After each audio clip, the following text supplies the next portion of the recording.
TVT au cœur de l'information.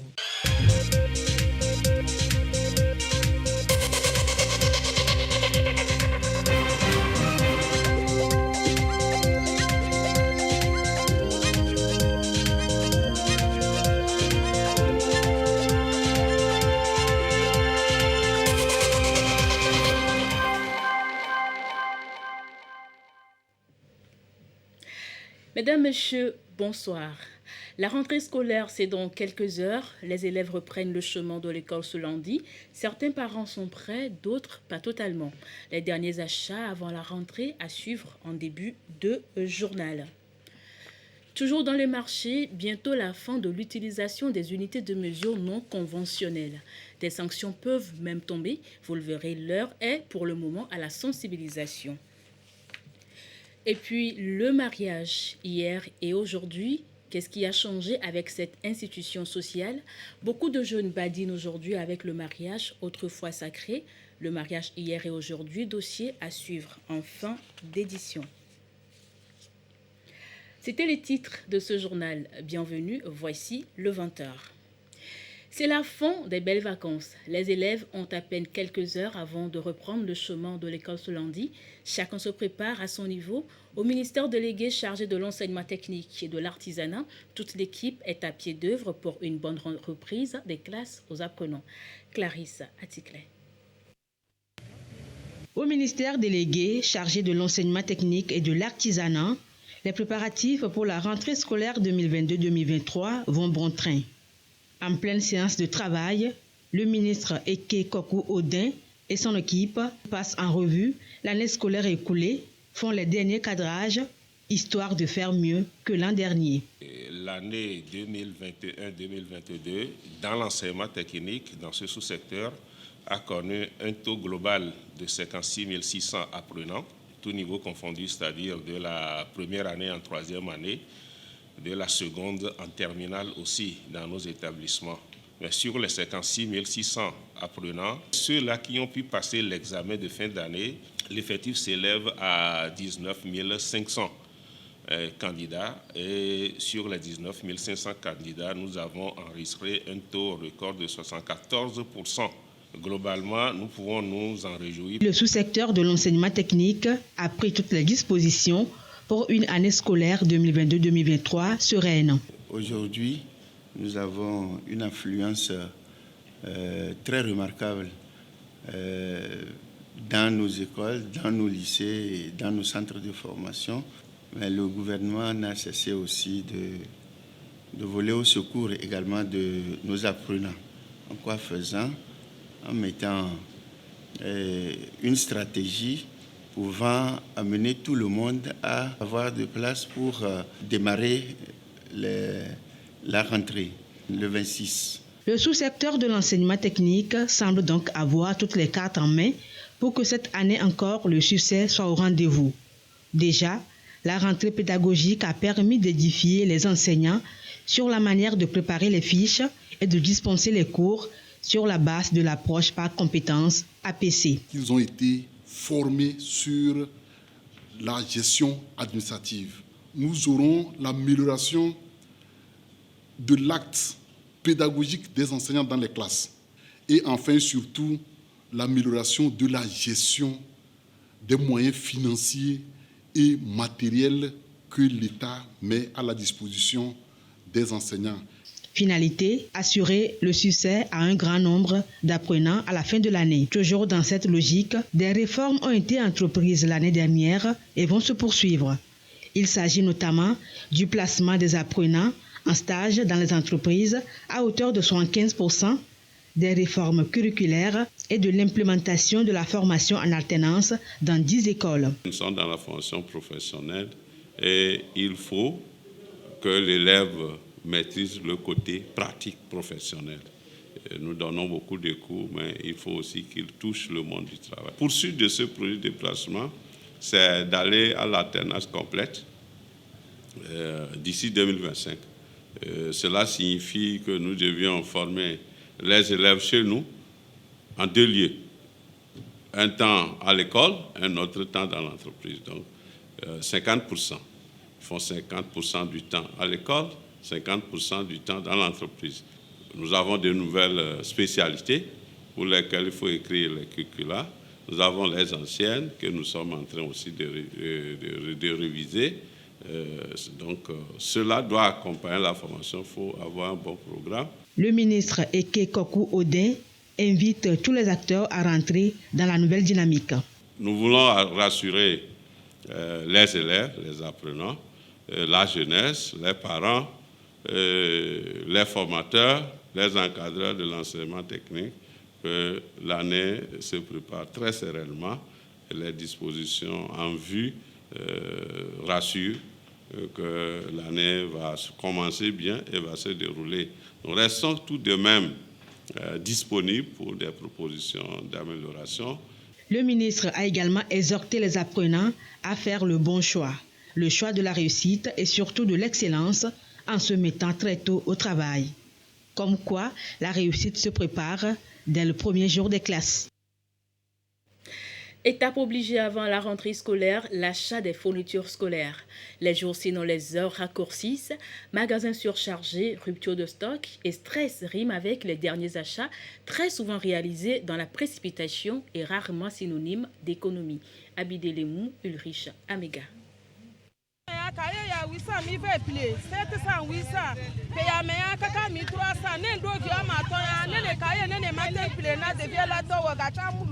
Ce n'est pas une dispute, mais une négociation pour s'accorder sur le prix du paquet de cahiers. À quelques heures de la rentrée, cette mère de famille vient acheter les fournitures pour ses enfants.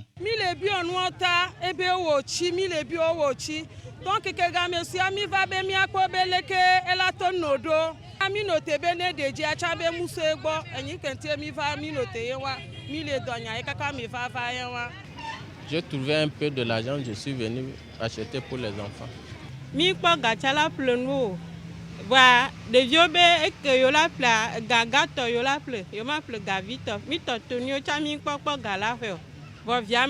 Dans ce pavillon, Madoun est à la phase finale des courses. C'est ici qu'elle vient se procurer des chaussures pour sa Benjamine. Habituellement, on le fait le mois d'août, mais à cause des moyens financiers, c'est du bon. On va attendre un peu dès qu'on aura un peu les moyens, mais là, c'est une obligation. Donc, j'en ai fait pour d'autres, donc c'est son tour, quoi. Dans cette section des tenues scolaires, certains parents ne pourront plus se rendre chez un couturier, faute de temps et de moyens, optent pour les tout cousus. Amon les va voir, et gamou le, on devait amédou les par exemple, les canyons de va. En tout cas, vivement que chaque parent fasse le nécessaire pour une rentrée scolaire réussie aux enfants à tous les niveaux. Une chose est de bien amorcer la rentrée scolaire et une autre est d'être le meilleur de sa classe.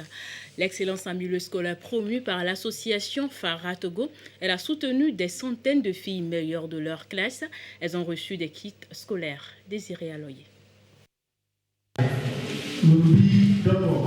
Sharifat Chassanti est meilleure fille de sa classe. Elle passe en classe de seconde. Pour l'encourager davantage, elle reçoit un kit scolaire de l'association Phara Togo. Un coup de cœur pour la maintenir dans cette dynamique. Je remercie l'association Phara pour ce kit scolaire qu'il nous a donné. Nous sommes tellement encouragés, je suis très fière et on va continuer à travailler comme ça. Cette année, j'ai 17 de moyenne. Je promets l'améliorer pour avoir plus de cadeaux l'année prochaine. L'association Phara Togo apporte sa contribution dans la culture de l'excellence, la promotion de l'école de qualité prônée par le chef de l'État. Je suis très content, très ému par l'action que Phara Togo vient de mener dans notre localité aujourd'hui. L'association Phara Togo nous a appuyés en matériel didactique et cela nous servira beaucoup dans nos établissements. À Gouloudé, première étape de cette tournée de bienfaisance, l'action de cœur est poursuivie à Agbandaoudé, Paza, Ouassarabo, Aguidagbadé, Paza, puis à Kassena, Yarkabie, pour finir à Koloaré. 500 élèves filles meilleures de leur classe sont bénéficiaires de ce projet. Avec ces kits scolaires que nous amenons pour accompagner les jeunes filles, c'est pour les encourager à aller plus de l'avant, à déclencher un déclic quelque chose qui va les pousser, leur donner de l'ambition. Ceux qui n'ont pas reçu de prix, qu'elles soient plus motivées l'année suivante. Et surtout, les sensibiliser sur ce phénomène de grossesse précoce et de ce phénomène d'aventure vers les autres pays. 18 établissements scolaires ont reçu aussi un appui du matériel didactique. La Chambre du commerce et d'industrie du Togo, la Fondation Nana Année 15 et le président du syndicat des importateurs et exportateurs du Togo soutiennent cet engagement de l'association FARA. La clôture de la promotion de l'excellence qui va se poursuivre à Esso-Valais et à Kouvon, toujours dans Tchaoudjo. FARA Togo œuvre aussi dans la protection environnementale et la santé. En bref, des élèves malentendants et sourds du primaire et du secondaire ont aussi reçu des kits scolaires ce vendredi. C'est dans le cadre de la célébration de la Journée internationale des langues et de la langue des signes. L'Association des sourds du Togo était à leur côté pour les encourager et leur souhaiter une bonne rentrée scolaire. Et toujours à ce propos, la télévision togolaise consacre ce soir une émission spéciale à la rentrée scolaire, les préparatifs, le bilan de l'année écoulée, les objectifs et ambitions pour cette nouvelle année, des questions évoquées avec le ministre Dodiko Koroko des enseignements primaires, secondaires, techniques et de l'artisanat. Émission spéciale à suivre à 20h45, juste après ce journal. L'actualité ce soir, c'est aussi cette bonne nouvelle pour les opérateurs économiques. Bientôt, la fin de l'utilisation des unités de mesure non conventionnelles sur les marchés. Mais attention, des sanctions peuvent tomber. L'heure est pour le moment à la sensibilisation. Gérard Lagoudou. Permettre aux producteurs de vivre de leur activité et à l'acheteur de repartir satisfait, c'est le leitmotiv de la Haute Autorité de la qualité et de l'environnement. Instaurer le système international d'unité conformément aux recommandations issues de l'étude de faisabilité validée par le ministère en charge du commerce en 2019 s'impose pour départager les deux partenaires. La population, les producteurs ne s'enrichissent pas. C'est surtout les intermédiaires qui sont les commerçants qui s'enrichissent parce que les mesures utilisées sont des mesures non conventionnelles. Tantôt c'est des bols, c'est des bras, c'est des tas. Souvent, au moment de l'achat, les bols qu'on prend pour acheter ne sont pas les mêmes bols lors de la revente. Or, souvent même au moment de l'achat, par exemple, on peut dire 200 ou bien 300 ou 500. Mais au moment de la revente, le prix peut être doublé. Au même moment, la quantité est moins qu'au moment du premier achat. Vous voyez que le producteur ne peut même pas entrer dans un endroit pour pouvoir bénéficier les fruits de ses labeurs.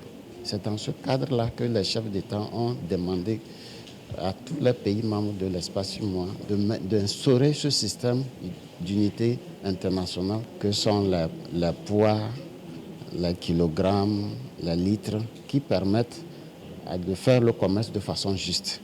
C'est que tout le monde gagne. À cette rencontre de Dapaon, les opérateurs économiques venus de toute la région des Savanes vont travailler sur le cadre légal de la métrologie science des mesures au Togo, son importance, puis la nécessité de s'inscrire dans les normes requises par le système international d'unité. Le gouvernement veut la pédagogie d'abord, de sensibiliser davantage les acteurs et après maintenant, l'autre phase sera la phase de la sanction. Lorsqu'on va mettre en place tout le système, si certains acteurs ne respectent pas, c'est en ce moment-là qu'on va commencer par sanctionner. Parce qu'il y a des sanctions qui sont prévues par la loi. Comme on l'a dit, la loi de 2009 sur la métrologie légale prévoit ces sanctions de la non-utilisation d'instruments de mesure conventionnels. L'étape de sensibilisation est dans sa deuxième année sur 3 sur toute l'étendue du territoire national. Une initiative saluée par le préfet de Tone qui a également invité ses opérateurs économiques à plus de vigilance et surtout de collaboration avec les forces de défense et de sécurité en vue de relever les défis sécuritaires auxquels la région des Savanes est confrontée. Actualité à l'étranger avec tout d'abord la grève des contrôleurs aériens suspendus en Côte d'Ivoire. L'union syndicale de ces contrôleurs a obtenu des garanties sur des revendications. Depuis hier, le trafic aérien a repris progressivement à l'aéroport d'Abidjan. En Côte d'Ivoire, l'Union syndicale des contrôleurs aériens suspend son mouvement de grève après avoir obtenu des garanties sur ses revendications. Samedi après-midi, le trafic reprenait progressivement à l'aéroport d'Abidjan, où aucun vol commercial n'avait décollé ou atterri depuis vendredi matin. Parce que nous sommes obligés de faire dérouter nos avions, annuler les vols et aussi à nos passagers. Toutes les opérations commerciales sont suspendues. Voilà. Les désagréments sont énormes. La grève est suspendue pour 10 jours selon l'Agence pour la sécurité de la navigation aérienne en Afrique et à Madagascar, la SECNA. Cette organisation syndicale compte 18 États membres. Les revendications principales consistent en l'amélioration des conditions de travail et des plans de carrière pour les contrôleurs aériens.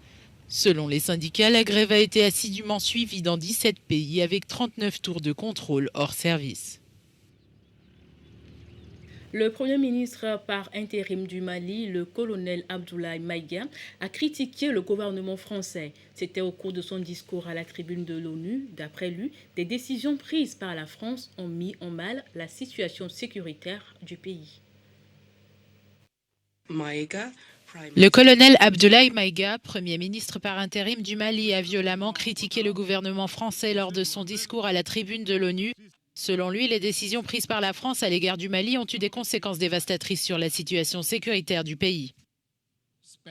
Le monde se souviendra qu'après avoir été abandonné en plein vol le 10 juin 2021 par la France, qui a unilatéralement décidé de retirer la force Barkhane du Mali, mon pays a été ensuite poignardé dans le dos par les autorités françaises. À la gravité des faits commis par la junte française, le Mali, dans sa lettre en date du 15 août 2022, a demandé la tenue d'une réunion d'urgence du Conseil de sécurité des Nations Unies. Cette réunion a pour objet de permettre au Mali de présenter les éléments de preuve en sa possession, démontrant que l'armée française a agressé en de maintes reprises mon pays. Abdoulaye Maïga s'est voulu rassurant en affirmant que les autorités de la transition malienne n'avaient d'autres objectifs que de faire des réformes politiques et institutionnelles avant d'organiser des élections tout en luttant contre le terrorisme. Que le peuple malien a décidé de prendre son destin en main.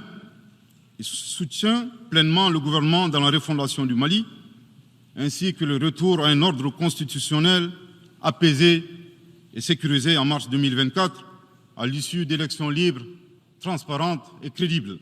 Le Premier ministre par intérim du Mali a insisté sur le fait que toutes les dispositions seront prises pour que la démocratie malienne soit, je cite, la plus enviée au monde.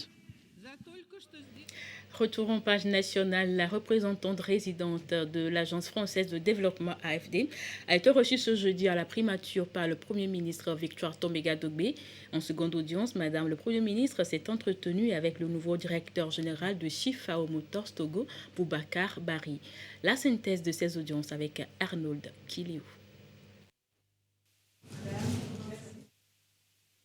Zolika Bouabdallah, nouvelle directrice de l'Agence française de développement AFD Togo, est allée présenter ses civilités à Madame le Premier ministre Victoire Tombéga-Dogbé. Les deux personnalités ont abordé les sujets traditionnels relatifs à la coopération bilatérale. L'Agence française de développement est pleinement mobilisée pour accompagner la politique du gouvernement, la mise en œuvre de la feuille de route, notamment le premier axe qui concerne la cohésion sociale, le développement de l'accès aux services de base pour l'ensemble des Togolaises et des Togolais. Et il était vraiment important pour moi, dans le cadre de cette prise de fonction, de réaffirmer la pleine mobilisation de l'agence pour accompagner les priorités du gouvernement. On est très présent dans le domaine de l'accès à l'eau potable et l'assainissement. Nous sommes très présents dans le secteur de l'énergie, l'électricité. On va développer des projets en faveur de l'entrepreneuriat et notamment de l'entrepreneuriat qui associe entrepreneuriat, agriculture et femmes. Donc l'accompagnement de la réforme des collèges, soutenir la construction de salles de classe. L'important, c'est vraiment l'impact. Voilà. Que les Togolaises et les Togolais voient ce que l'on met en œuvre et ce que le gouvernement nous demande de mettre en œuvre.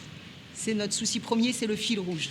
Le nouveau directeur général de Chifao Motors Togo, à son tour, a remercié la chef du gouvernement pour la qualité des relations entre le secteur public et privé au Togo. Boubacar Bari entend poursuivre cette collaboration pour les intérêts partagés. Nous sommes très contents d'être ici au Togo. Nous avons de bonnes relations avec l'administration fiscale aussi. C'était à noter ici au Togo particulièrement parce que la démarche de l'administration fiscale au Togo n'est pas simplement d'aller sanctionner le contribuable. C'est aussi d'accompagner le contribuable dans le respect des lois de finances. Et nous sommes aussi très contents d'avoir cette loi de finances qui a permis de doubler le nombre de véhicules neufs au Togo. En 2019, par exemple, on avait 800 véhicules neufs qui rentraient sur le marché togolais. Aujourd'hui, on est pratiquement à 1800 véhicules neufs. Madame le Premier ministre est disponible pour nous accompagner. Nous avons parlé de beaucoup de projets que nous allons mettre en œuvre très prochainement. Avec CFAO Motors Togo et le gouvernement, nous allons essayer de changer à notre niveau l'environnement au Togo. Des échanges fructueux au cours desquels Madame le Premier ministre a donné des réponses favorables du gouvernement pour diversifier et développer des partenariats productifs pour répondre aux aspirations de la population. Dans l'actualité également, 73 communes togolaises sont signataires de la Convention des maires pour l'Afrique subsaharienne. Elles ont bénéficié d'accompagnement et ont aussi suivi une formation. La formation s'est achevée ce jeudi à Lomé. Les communes ont eu à présenter leur projet climat-énergie. Clarisse Atikle. Les communes Kloto 1 et Tchaoudjo 1 vont bientôt dérouler des projets climat-énergie entrant dans leur engagement dans la lutte contre les changements climatiques. Elles sont 2 sur les 73 communes togolaises membres de la Convention des maires pour l'Afrique subsaharienne COMESESA à bénéficier de financement à cette fin. Leur projet tourne autour de l'eau et de l'assainissement. Il y a eu donc 2 grands projets. Un projet pour essayer d'assainir définitivement les problèmes des déchets dans la commune de Kpalimé. Et puis ensuite, un autre projet au niveau des cantons, donc vers l'Ovikopé, pour essayer donc de donner de l'eau potable aux populations par des pompes immergées, éclairées donc par des panneaux solaires. Les 2 communes dont les projets sont sélectionnés seront accompagnées par la COMESESA et son partenaire Expertise France à travers des appuis techniques et financiers. La lutte contre le dérèglement climatique, contre le réchauffement climatique, c'est le combat de tous. Et il s'agit d'améliorer le quotidien des Togolaises et des Togolais en accompagnant les communes dans le travail autour du développement. La fêtière des communes du Togo se réjouit du choix porté sur les 2 projets. C'est une approche méthodique que nous saluons en ce qu'elle nous permet de progresser vers la prise en main complète des compétences, des mécanismes et des véhicules permettant une action climatique autonome et intégrée, à l'instar de celle d'autres pays dont nous avons partagé ici l'exemple. Le gouvernement offre aux communes un cadre général d'échange et de gouvernance concertée, incluant la concrétisation des enjeux locaux du développement durable, suivant la vision du président de la République, son Excellence Faure Essozumna Gnassingbé. Les villes sont responsables de 70% des émissions de gaz à effet de serre au niveau mondial. Il y a donc nécessité d'intégrer les enjeux climat-énergie au plan de développement communal PDC.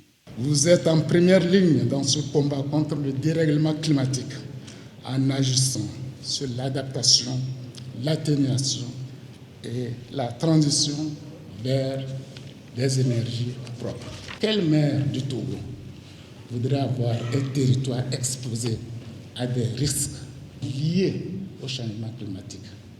Dans cette salle, aucun, certainement. Voilà pourquoi vous devrez mettre au cœur des stratégies de développement l'anticipation. Le ministère en charge de la décentralisation et du développement des territoires a également invité les communes à saisir les opportunités de financement pour les projets du type climat-énergie pour lesquels les villes africaines ne captent que 3% des financements disponibles. L'Église célèbre chaque dernier dimanche du mois de septembre la journée mondiale du migrant et du réfugié. C'est la 108e édition cette année. Elle est placée sous le thème « Construire l'avenir avec les migrants et les réfugiés ». Et pour l'occasion, une messe a été dite ce matin à l'église des Saints-Martyrs de l'Ouganda, à Lomé. Isaka Aruna. Dernière messe dominicale de septembre à l'église Saint-Martyr de l'Ouganda. Parmi les fidèles, les migrants et réfugiés au Togo. Ils sont venus célébrer cette journée qui leur est dédiée par l'Église catholique. Depuis toujours, réfugiés et migrants sont abjects. Et le pape, dans son message, veut montrer au monde entier, et surtout au peuple togolais, qui nous a toujours accordé l'hospitalité, que les réfugiés et les migrants sont comme eux. Et voilà pourquoi nous sommes venus massivement assister à cette messe. La célébration revêt une importance capitale. Elle offre un cadre de réflexion sur la contribution des migrants et réfugiés dans le devenir des sociétés.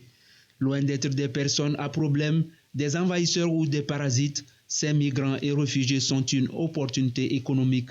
Ils doivent être acceptés et aimés sans différence. Le plus grand danger qui nous guette à l'égard des migrants et des réfugiés est précisément celui de l'indifférence. Ne pas se sentir concerné par leur situation ou les laisser seuls se débrouiller par rapport à leurs besoins. Les richesses de ce monde sont suffisantes pour nourrir tout le monde. Les richesses ne sont pas là pour satisfaire l'avidité de quelques-uns. Les richesses sont là pour combler les besoins de tous. Les biens doivent servir non seulement à nous prendre nous-mêmes en charge, mais également à aider ceux et celles qui sont à nos portes. Au Togo, plusieurs actions sont menées régulièrement par l'État et ses partenaires en faveur de ces migrants et réfugiés.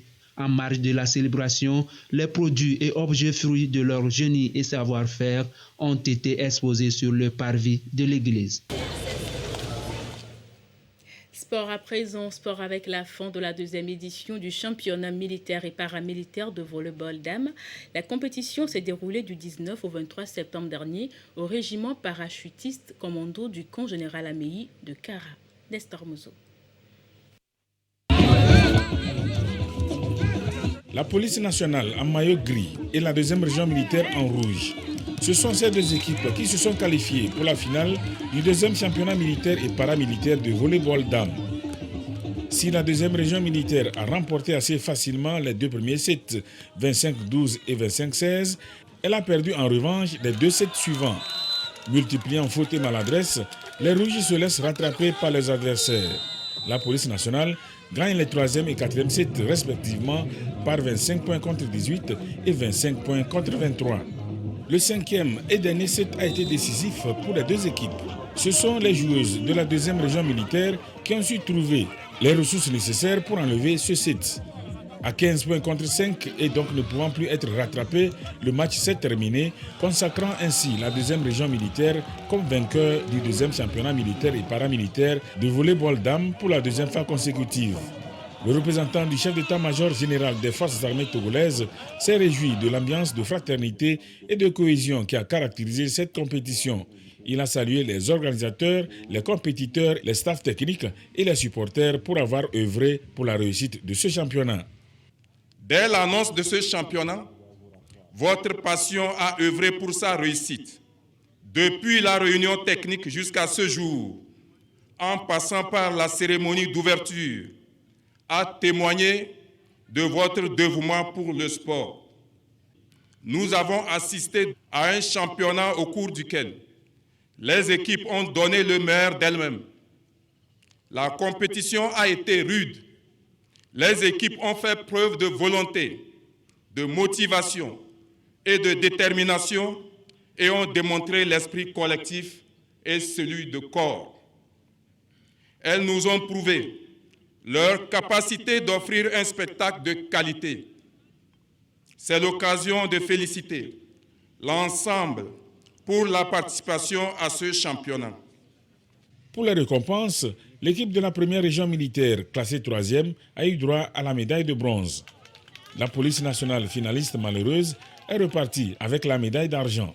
La deuxième région militaire, équipe victorieuse du championnat, a eu droit à la médaille d'or, médaille complétée par le trophée mis en jeu. Les mariages de nos jours, la plupart commencent avec « Oui, monsieur le maire » et finissent avec « Bonjour, monsieur le juge ». Aujourd'hui, plus rien n'est comme avant. Alors, qu'est-ce qui a changé et pourquoi? Nous y reviendrons dans nos éditions ultérieures. En rappel, la télévision togolaise consacre ce soir une émission spéciale à la rentrée scolaire, les préparatifs, le bilan de l'année écoulée, les objectifs et ambitions pour cette nouvelle année, des questions évoquées avec le ministre Dodi Kokoroko, des enseignements primaires, secondaires, techniques et de l'artisanat. Émission spéciale assure tout à l'heure à 20h45, juste après ce journal. Et ainsi s'achève votre journal préparé par l'ensemble de la rédaction et de la réalisation. Merci à vous de l'avoir suivi. À très bientôt sur votre chaîne, la télévision togolaise. Au revoir.